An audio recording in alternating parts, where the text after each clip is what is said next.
நடுவில் இந்த கூட்டம் குழப்பி இருக்காங்க பார்த்தீங்களா, அவங்க தான் ஆபத்து. இந்த மாதிரி விக்ரம் மாதிரி கூட்டம் குழப்பி ஒரு பிளேயரை காலி பண்ணுறதுக்காக விக்ரம் வந்து பார்வதியை யூஸ் பண்ணுற மாதிரி இருக்கு.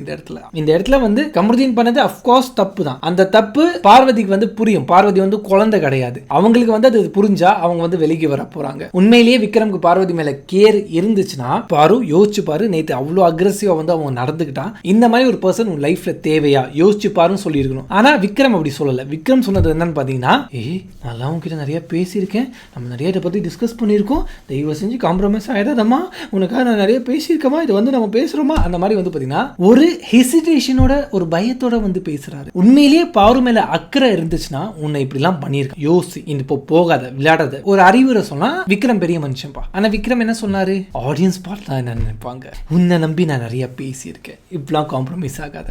ஊரு ரெண்டு பார்த்தா கூத்தாடி கொண்டாட்டம்னு சொல்லுவாங்க. அந்த மாதிரி பார்வதி அண்ட் கமருதீன் வந்து வெளியே போனா விக்ரம் கொண்டு கொண்டாட்டம். ஏன்னா ரெண்டு ஸ்ட்ராங் பிளேயரும் வந்து இந்த இடத்துல வந்து வீக் ஆகுறாங்க.